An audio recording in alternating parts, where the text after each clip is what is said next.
It's the Opperman Report.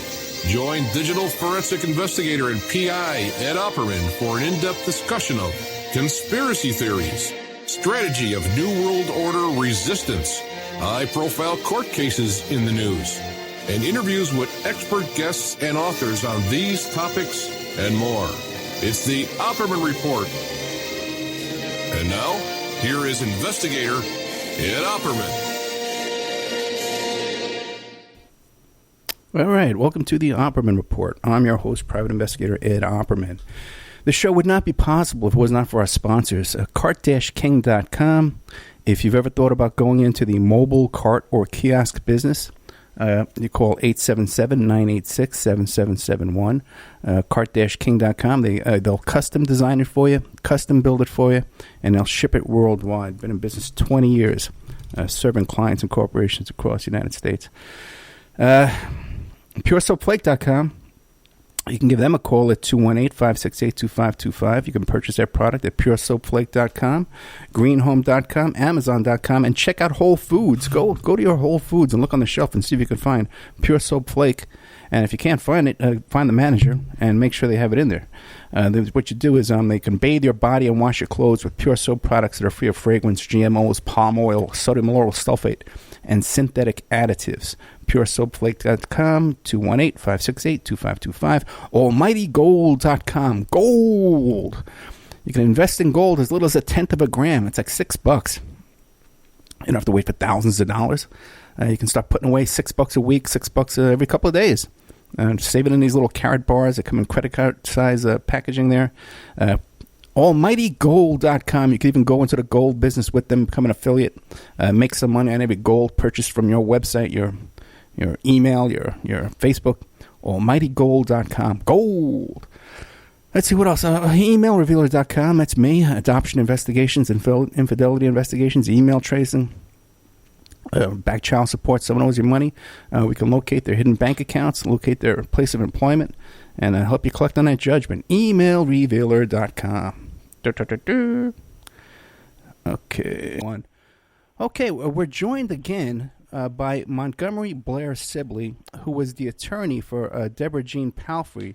She was the D.C. Madam. You might recall that case way back, 2008.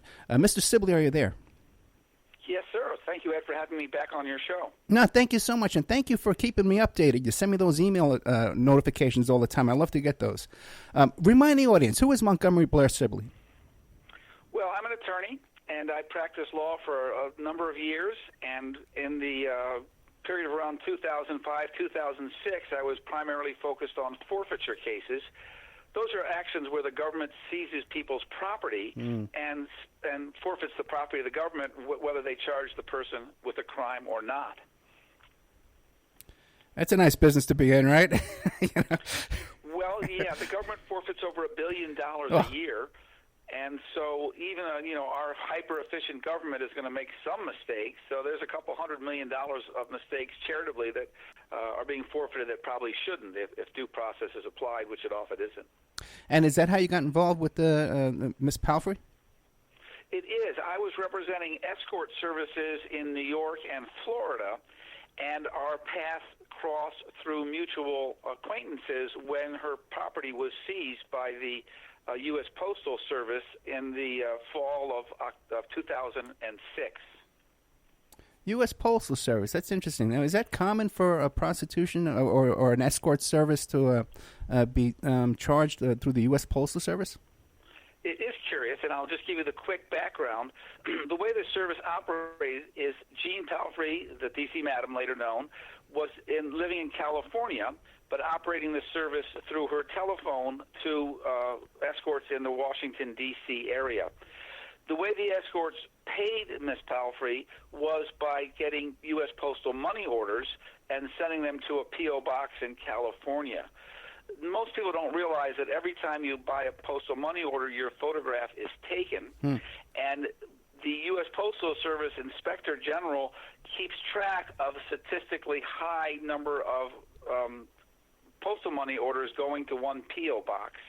So eventually a red flag went up out of Baltimore that, hey, why is this person getting all these these money orders for $250 or whatever it was each time an escort would send her some money. So the Postal Service started going through the photographs, identifying cars, license plates, following the women, and all of a sudden realized they had a huge escort service going on under their noses, and that's what triggered the investigation. Now, could she have avoided that problem if she had used FedEx and UPS? If you want the honest answer, it's no, because the same analysis is going on by other government agencies of those massive shippers as well. Gotcha.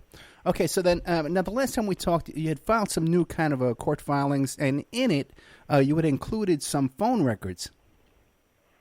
Well, yeah, when the primary season hit back in January of 2016, I had a dilemma, Ed, because there was at least one presidential candidate and a handful of congressional candidates whose names appeared in the D.C. Madam's records. Now, just to go back a couple years, when the litigation ended based upon her actually dying in curious circumstances in April of 2008, I was slapped with a court order that said I cannot release the information I received during my representations of Ms. Palfrey. And what most people don't realize is while I did get a lot of records, of telephone records, and identified who the individuals were, I also subpoenaed 83 other escort agencies operating in the District of Columbia. And the 83 escort agencies were actually owned by 5 parent companies, if you trace back through the corporate nonsense.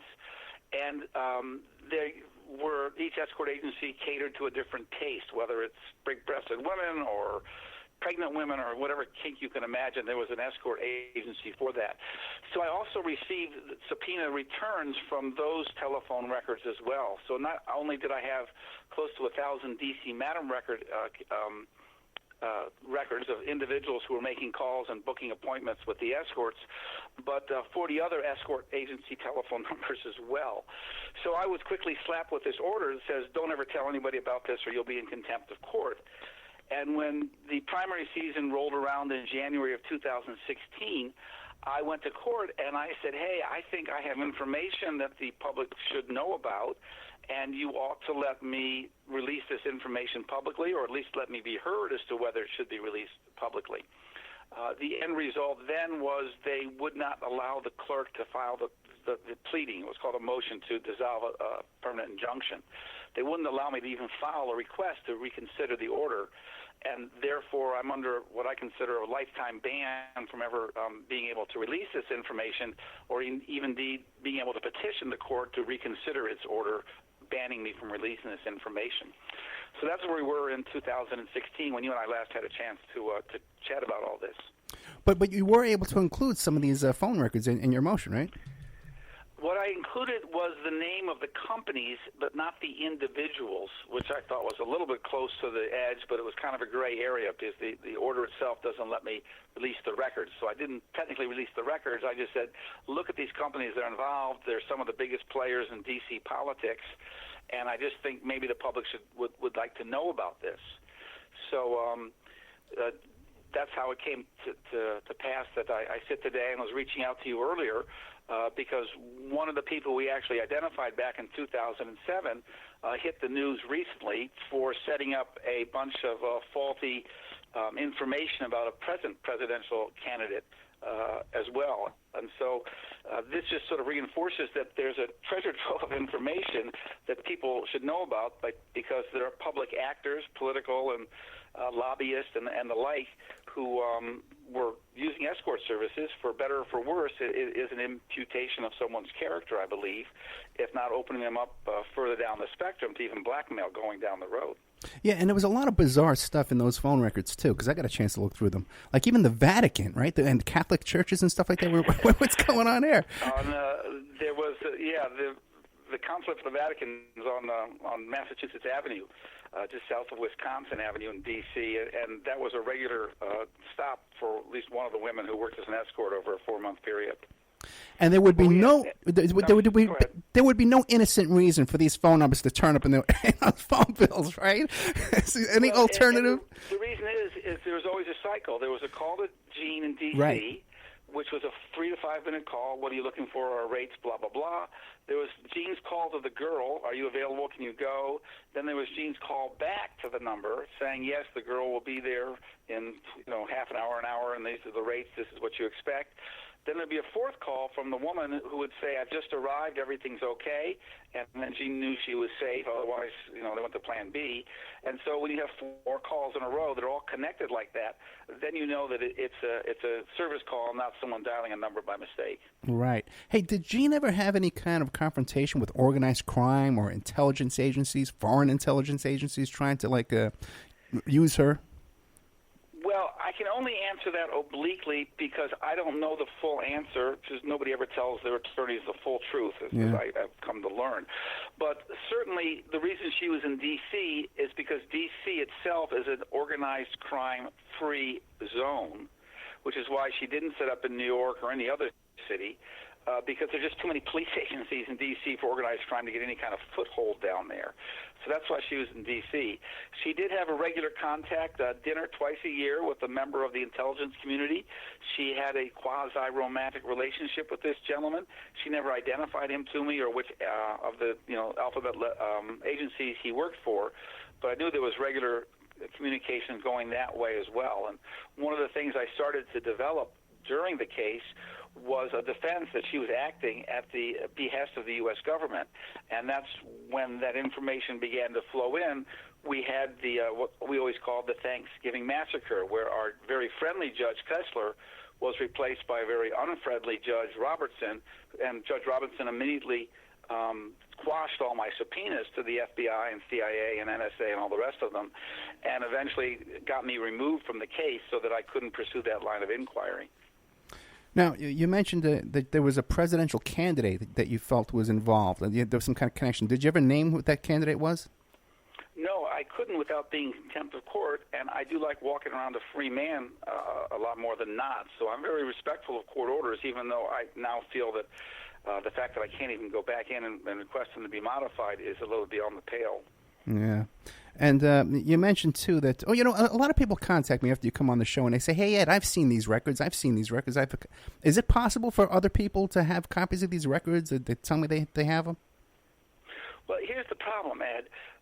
When the government invaded Jeane's house in October of 2006, they ran around seizing everything. Smart as they were, like Keystone cops, they ignored 2 cookie jars full of gold Cougarans, about $100,000. And in the basement of her house, she had these banker's boxes, cardboard boxes, that said phone records since 1994 to 1995, all the way to 2006, and they left those. When I came to represent Jeane, I immediately had her send me all those phone records, and a portion of them I released immediately to ABC News and Brian Russell. They did their story and obviously dropped the ball from our point of view. A portion we sent on to some kids at Brandeis University in Boston who put them online, but a large portion I never released, and another set of portion, which was the other escort agencies in town, no one's ever seen those except me, because I was the only one who got the return on those. So they're records that no one's ever seen, names that no one's ever seen, about 7,000 or 8,000 names, address, phone numbers, social security numbers of people whose phones were being used to call the escort service of Jeane's and the other 40 escort services in town. And how many people are involved in it, and how many clients do you have in the numbers? What do you think? Well, we know Jeane had about 10,000 over that 12-year period. The period of time I got from the other escort agencies was significantly less, about a 3.5-year period, because they change their names and drop out all the time as they roll their corporate shells about. Right. So that was a lot less, probably between 3,000 and 4,000 got identified. And even still, it's such a large number, 14,000 people who can't get a date without paying for it? Is that really going on out there? That's one way of putting it. People's sexual lives are their own. Yeah. Between consenting adults, I don't give a darn. But the trouble is, if you're a public official and you're out there saying one thing and behaving the polar opposite, I think the public has a right to know. And also, there's this issue of blackmail going on, and I want to know that if my congressman has been involved with an escort, and now he's voting one way that isn't the result of someone putting pressure on him not to expose his philandering, if you will. Yeah, and if you have a lot of experience representing escort services, you would know that there's a lot of blackmail that goes on around this too as well. There can be. Yeah. I mean, the reputable services and the not so reputable services. There are women who consider themselves professional and would, go to their grave without uttering a person's name, and there are others, certain women who will do just the opposite. I guess I would leave it there. Yeah. Now, and you mentioned the curious circumstances of the death of Miss Palfrey. Can you describe that? Well, what we know is that she was convicted in, don't hold me to the date, but I believe it was February of 2008, when she had other counsel at that point, of the crime of money laundering, and was waiting for sentencing, which typically occurs about 6 weeks later after a pre-sentence investigation report is completed by the probation department. And during that period of time, on April 1st of 2008, she was found hanging from a rope in her mother's garden shed in Florida, where she had been staying while waiting for the sentencing to go forward.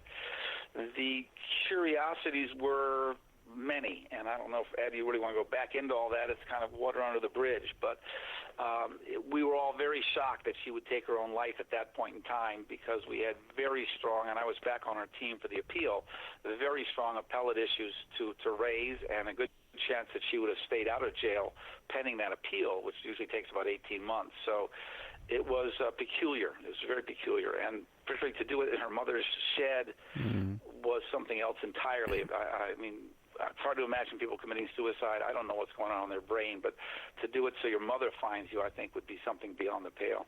Yeah, and the listeners can go back. We've done like 2 hours. We did a whole 2 hours on this topic. We're in great detail. So since then, now you just had some new revelations, some new updates. What can you tell us is going on now?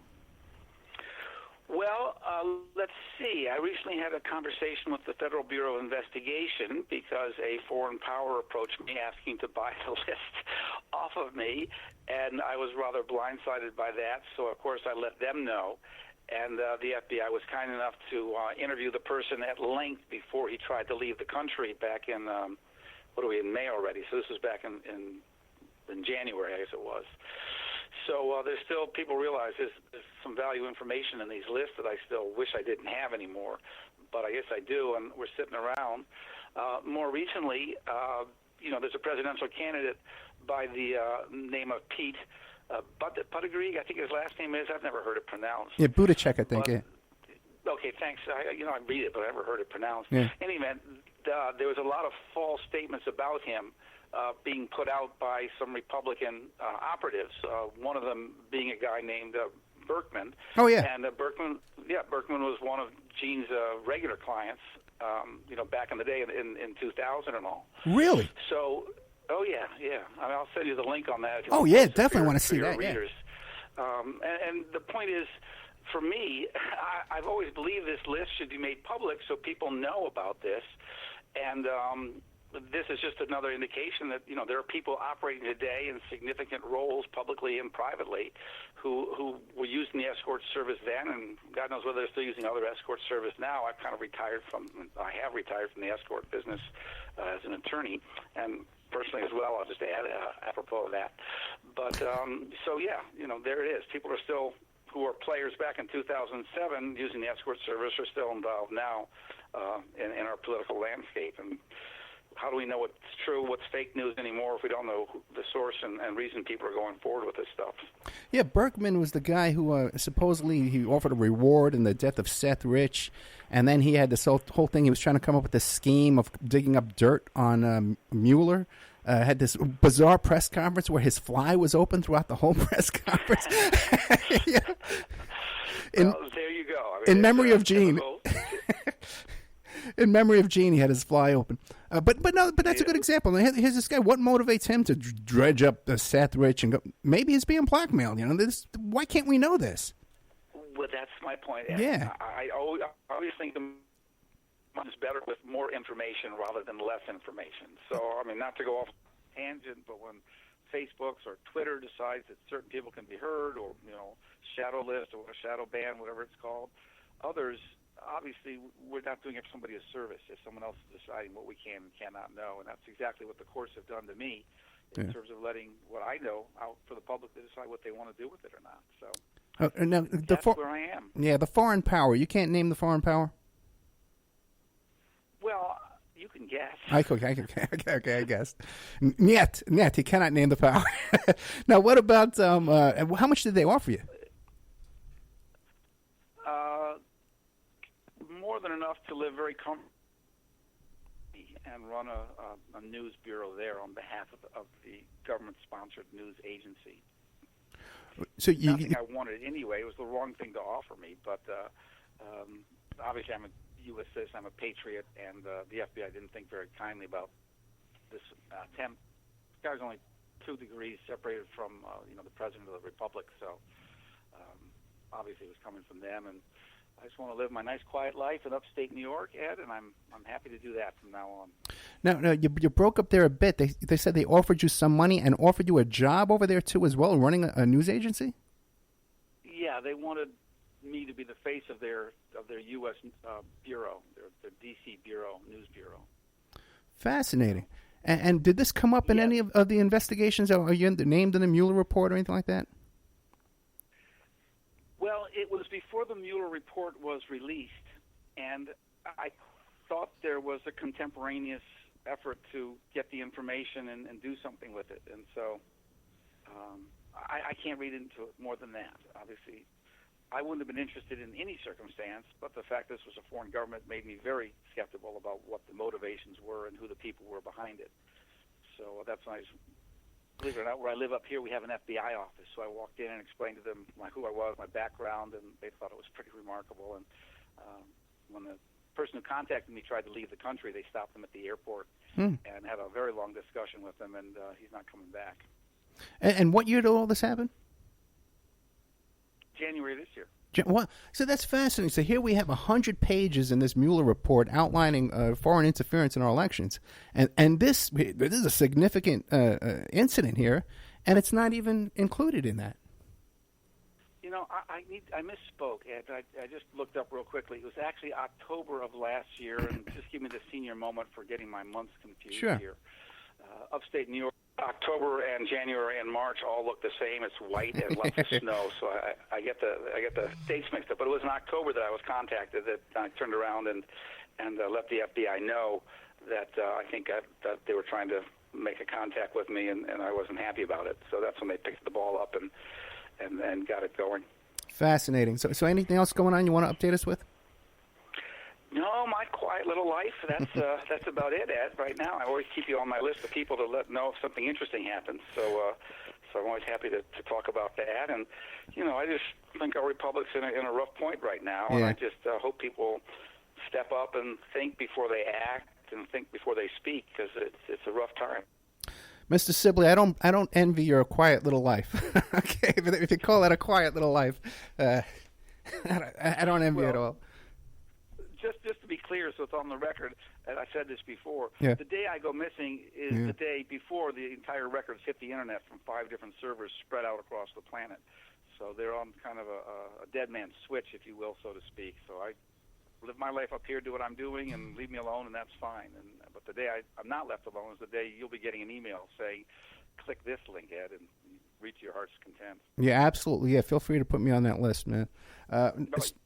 How can people find you? How can people find Montgomery Blair Sibley if they want to contact you? Oh, they don't want to contact me, but on the Internet, my email address comes up real quick, Montgomery Blair Sibley. You'll find me no time at all. Mr. Sibley, thank you so much. If anything comes up, please keep us informed, okay? You know I will, Ed, and I really appreciate the work you do. There aren't enough people who get up every day and beat the drum for what needs to be said, and you're one of them, and I appreciate that to no end. I appreciate your words. Thank you very much. All right, have a good evening. Good night. Okay, there you got Montgomery Blair Sibley. He was the attorney for the D.C. Madam, what was her name again? Deborah Jean Palfrey. And like I said, we had a previous show with Mr. Sibley. Went on for hours and hours and hours, going into every little detail about the death and the case. Fascinating stuff, man. The guy does some fascinating legal work there. Nice guy, too. And he does keep me updated on, he's always sending me little updates in the emails and stuff like that. I love to hear from him. And I keep hearing from people, too. I'm sure I'll hear from people after this saying, hey, Ed, you want the whole list? I'll say, we got it. So it seems to be out there. And I went through some of these phone numbers that were in his motion last time. And a very aggressive move to insert something like that as an exhibit in a motion when there's a seal on it. very aggressive lawyering. It's nice to know lawyers like that have some testosterone in their testicles. Speaking of Palfrey and the D.C. Madam. But we got another scoop out of this thing here that Berkman, Mr. Berkman, who's that attorney who put out the big guys, the attorney and the radio host and the lobbyist, and he put up the big reward for Seth Rich, and he's investigating Seth Rich, blah, blah, blah. And he's got this kid, Wall, who got bounced from the SEC. He's not allowed to trade any stocks, can't even open an E-Trade account, okay, because of his bizarre behavior. And the two of them came and concocted this plan where they were going to dig up some dirt on Mueller, claim they had a witness. I got the press conferences in the members section, guys. Okay. By the way, I'm going to put these phone numbers in the members section too, because I'm sure I can find them. We're going to put this in the members section too today. I got a whole bunch of stuff going up in the members section too. I got a whole big giant Epstein document dump that's going to make even the most rabid researcher drool. Okay, it's a one-stop shop of content on Jeffrey Epstein that you're going to love. We're going to have these Montgomery Blair Sibley phone records are going to be in there. But this guy Berkman, man, keep an eye on this guy. I'm telling you, there was nothing on Seth Rich, man. It's been proven now. These guys knew there was nothing. Okay, they knew this for at least a couple of years, man. Back when I was working at that Sean Lucas thing with the DNC lawsuit by the Jared Beck and Elizabeth Beck. That's when I started looking into all this. And they had nothing back then, but they kept going on TV and on the radio saying, oh, yeah, we're investigating. We got a reward. And people, all the little fruit flies out there are just eating it all up. There's nothing to it. I told you this years ago. It just came out in the Mueller report that Mr. Assange has been misleading his listeners and his supporters and actually used the whole Seth Rich stunt as a diversion to protect his own butt, keep his own butt out of trouble. Anyway, so thank you so much, Montgomery Blair Sibley, and the attorney for the Deborah Jean Palfrey, the D.C. Madam. Okay, and like I said, we're going to be adding up in our member section all that stuff for you. I'll be right back after these messages.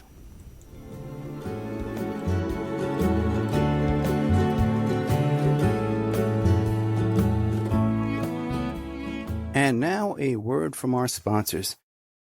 AlmightyGold.com. Get your gold in affordable quantities. 1 gram, 2.5 grams, 5 grams, no minimum purchase required. Why save in paper when you can save in gold? AlmightyGold.com understands it's difficult to afford gold in large quantities. No one can afford an ounce of gold. This is why Almighty Gold has introduced to you Carat Bars, a most reliable company where you can buy gold in minor quantities from as little as 1/10 of a gram. That's like $6. Each gold bar is inset into the Carat Bar frame, which is a standard credit card size, and it's covered by a safety laminate. It's imprinted with a unique DNA for counterfeit protection and provided with a blacklight authenticity signature on the front. Gold, AlmightyGold.com. They have a cryptocurrency backed in gold, and you can become an affiliate at AlmightyGold.com and make a commission from any gold that is purchased from your affiliate link. It's contact us at AlmightyGold.com. That's their email address. Contact us at AlmightyGold.com. Gold! Have you ever thought about opening your own mobile cart or kiosk business? Maybe add new point-of-sale locations across the country quickly, or bring in revenue by adding coffee, food, or retail services to your office building, warehouse, or lobby? CartKing.com is the answer to your needs. CartKing.com is a North American designer and manufacturer of the finest mobile retail, coffee, food, carts, and kiosks that money can buy. For 20 years, CartKing.com has been working with clients across America to provide indoor and outdoor carts and kiosks for any application. That's www.cart-king.com. Give them a call at 877-986-7771. Tell them Ed Opperman sent you. So you go to the website, cartking.com, you check out their different designs and models. You pick out which design applies to your business. They'll custom design it for you, custom build it for you, and ship it worldwide. cartking.com. PureSoapFlakes.com. 218-568-2525. Have you ever heard of Castile Soap? Pure Soap Flake Company handcrafts fine soap bars, laundry powder, and concentrated soap flakes using organic vegetable oils from their northern Minnesota facility. Bathe your body and wash your clothes with Pure Soap products that are free of fragrance, GMOs, palm oil, sodium lauryl sulfate, and synthetic additives. Keep it clean, folks.